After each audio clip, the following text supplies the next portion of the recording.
अस्सलाम वालेकुम दोस्तों, उम्मीद है कि आप सब खैरियत से होंगे। मेरे यूट्यूब चैनल टेक वर्ल्ड में आप सबको खुशामदीद।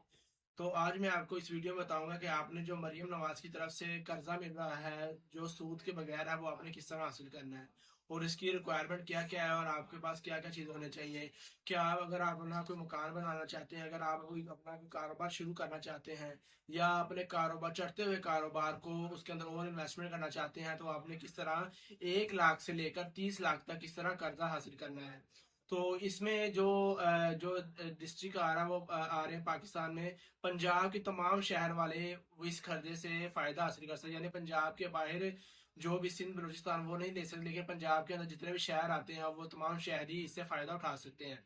और इसमें जो जो रिक्वायरमेंट होगी, अगर वो रिक्वायरमेंट आप पूरी करेंगे देन फिर ही आपको कर्जा मिलेगा। यानी आपके पास कुछ ऐसे कागजात होने चाहिए, वो मैं अभी आगे वीडियो में बताऊंगा। कुछ ऐसे प्रॉपर्टी आपके पास होनी चाहिए, रिक्वायरमेंट है, उनको पूरा करेंगे तो देन आपको ये लोन मिल जाएगा। और ये बात याद रखनी है कि ये लोन जो होगा वो विदाउट सूद होगा, यानी इसके ऊपर कोई भी इंटरेस्ट 1% भी इंटरेस्ट नहीं होगा। और आपने ये 1 लाख से लेकर 30 लाख तक जो कर्जा है वो आपने तकरीबन 3 साल की ड्यूरेशन में इनको वापस अदा करना है। तो ये तो इसमें कोई ज़्यादा कोई और रिक्वायरमेंट नहीं है। तो हम अपनी स्क्रीन की तरफ चलते हैं और आपको बताते हैं कि आपने कौन कौन सी रिक्वायरमेंट को पूरा करना है और किस तरह आपने अप्लाई करना है। तो हम चलिए स्क्रीन की तरफ चलते हैं ताकि मैं आपको इसकी फॉर्म को फिल करने का तरीका बताते हैं। तो हम अपनी स्क्रीन की तरफ आ गए हैं। तो सबसे पहले आपने गूगल को ओपन कर लेना। यहाँ पे आपने सर्च करना है AKC Punjab government PK login. ठीक है, तो आपने ये वेबसाइट है, ये आप ध्यान से देख लें। ये आपने सर्च करनी है AKC पंजाब गवर्नमेंट लॉगिन, तो पहली वेबसाइट आएगी तो पंजाब पोर्टल, ये आपने इस पर क्लिक कर देना है। ठीक है, तो आप इस क्लिक करेगा आपको इस तरह का इंटरफेस आएगा, तो आपने अप्लाई पे क्लिक कर देना है। देन लास्ट पे आपने क्लिक कर देना है।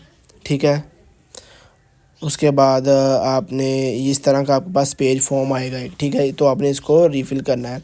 तो फर्स्ट ऑफ़ ऑल आपके पास आता है एप्लीकेंट नेम ऑफ पर CNAC, यानी आपका शनाख्ती कार्ड पर जो आपका नाम लिखा है वो आपने वही नेम इसके ऊपर लिखना है, कोई भी चेंज नहीं करना। यानी जो आपका नेम हसन है तो हसन लिखना है, जो भी अल्फ़ाबेट्स हैं वो सेम लिखने हैं, कोई भी मिस्टेक है। उसके बाद आपने लास्ट पे नीचे आपने फादर नेम लिखना है या हस्बैंड नेम लिखना है। उसके बाद आपने अपने शनाख्ती कार्ड नंबर लिखना है। शनाख्ती कार्ड नंबर लिख लिया। उसके बाद नेक्स्ट जो भी प्रोसीजर होंगे वो आपने फिल करना है। अभी शनाख्ती कार्ड नंबर मैं लिख रहा हूँ। उसके बाद आपने इसका जो है डेट ऑफ बर्थ सेलेक्ट करनी है अपनी।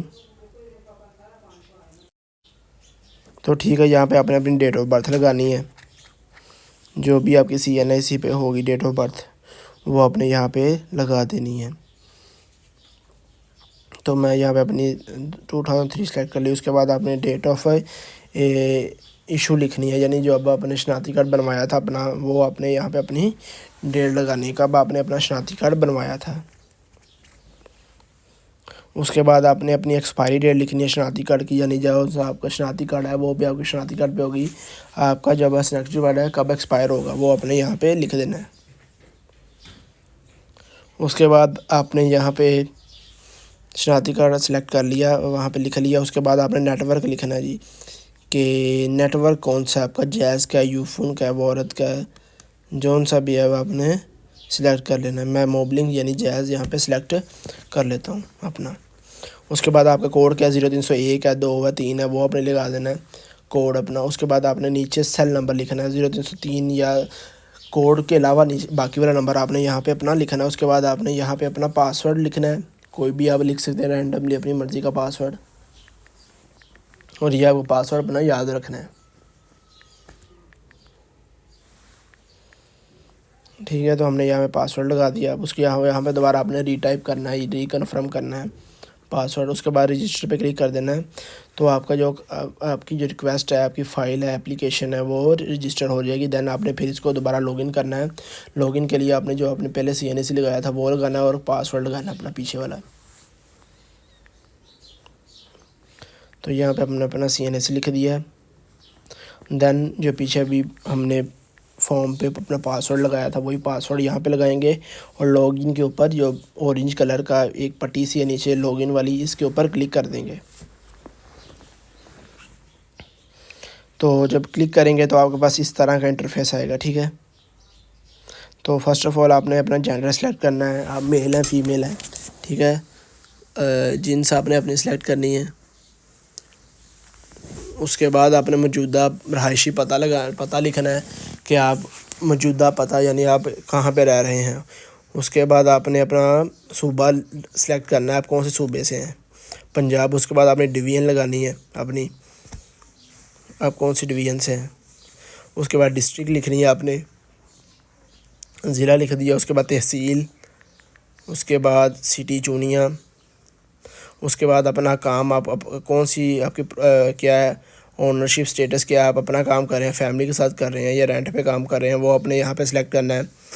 उसके बाद आपने लगाना है कि आप कफ़ालत शारी, आपके घर में कितने अफराद हैं वो आपने लगाना है। और आपकी एजुकेशन कितनी, इंटरमीडिएट जो भी आपकी हो आपने सेलेक्ट कर लेनी है। रोज़गारी की हैसियत यानी आप एम्प्लॉय आप काम कर रहे हैं या फ्री हैं वो आपने लगाना है। उसके बाद आपने अपना एक्सपीरियंस लिखना है, यानी आप काम कर रहे हैं तो आपको कितनी देर एक्सपीरियंस हो गया वो लगाना है। उसके बाद आपने फिर अपना नेटवर्क मोबाइलिंग सेलेक्ट कर लिया, मोबाइल नंबर ये डन हो गया, ठीक है। उसके बाद फिर आप नीचे आ जाएँ, नया पेज आ जाएगा। वो यहाँ पूछ रहे हैं कारोबार की हैसियत, यानी आपका जो आप कारोबार जो कर रहे हो वो आप पार्टनरशिप पे कर रहे हो, अपना कर रहे हो, किस पे कर रहे हो, किसके साथ कर रहे हो। तो यहाँ पे हम पार्टनरशिप सेलेक्ट कर लेते हैं, ठीक है। उसके बाद आप पार्टनरशिप कितने परसेंटेज पे कर रहे हो, 50 पे कर रहे हो, 20 पे कर रहे हो, 40 पे कर रहे हो, 60 पे कर रहे हो, जितनी भी कर रहे हो वो यहाँ पे आपने अपनी पार्टनरशिप लिख लेनी है। उसके बाद आप कौन सी सर्विस दे रहे हैं, क्या कर रहे हैं, सर्विस दे रहे हैं, कोई ट्रेडिंग कर रहे हैं, क्या कम कर रहे हैं। उसके बाद आपने लिखना है कि आपका जो कारोबार आपने कब स्टार्ट किया था, उसकी डेट लिखनी है। उसके बाद आपने बिज़नेस का नेम लिखना है, आप क्या काम कारोबार कर रहे हैं, कोई शॉप चला रहे हैं, क्या जो भी आप कर रहे हैं। उसके बाद जिसने लोन लेना है, जिसने कर्ज़ लेना है, उस शख्स का रब्ता नंबर आपने यहाँ पे लिखना है, ठीक है। उसके बाद आपने नीचे फ़ोन नंबर लिखना है, फ़ोन नंबर लिख दिया। उसके बाद यहाँ पे उसकी ईमेल एड्रेस लिखना है, जीमेल लिखनी है आपने उसकी।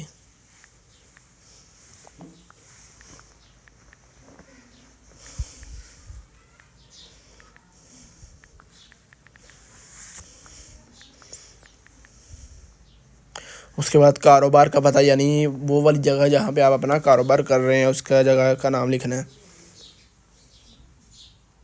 फिर डिवीज़न आ गई, फिर डिस्ट्रिक्ट ज़िला आ गया आपने लिखना है। फिर आपने उसका कारोबार का शहर लिखना है, ठीक है। उसके बाद आपके जो कारोबार की अहातियत का स्टेटस है वो अपने दोबारा फिर लिखना है, यानी कारोबार आप किसके साथ कर रहे हैं, पार्टनरशिप, फैमिली के साथ जो भी है। उसके बाद नीचे आपने सेलेक्ट कर लेना है कि अगर आप कारोबार का वो काम का टैक्स पे कर रहे हैं तो आप लिख देना, नहीं तो आप इसको छोड़ सकते हैं, ठीक है। उसके बाद कारोबार की मुझसे वजाहत दरपेश मंसूरी वज़ा खिदमात नो, यानी कोई भी खिदमात नहीं है।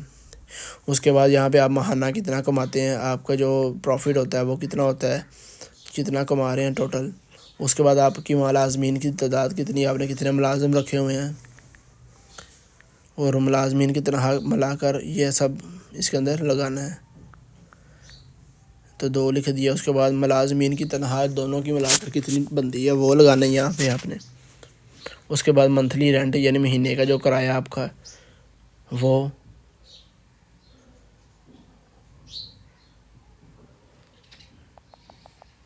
आप इसके अंदर कोई चेंजिंग करना चाहें वो भी कर सकते हैं, यानी इसमें कोई भी मसला नहीं होगा। उसके बाद ये अपने यहाँ पे अपने जो बिल है, आपको कितना बिल आ रहा है काम करते हुए बिजली का, गैस का, वो अपने लिखना है। उसके बाद दूसरे अखराजात जो अदर एक्सपेंस होते हैं वो अपने यहाँ पे लिखने हैं। उसके बाद आपने इसको सेव और सबमिट कर देना है और आपकी जो एप्लीकेशन है वो उनके पास पहुँच जाएगी, वो देन आपसे रब्ता कर लेंगे। तो ये सारा प्रोसीजर है जो मैंने आपको बताया है कि आपने किस तरह इसको फिल करना है और कैसे सबमिट करना है।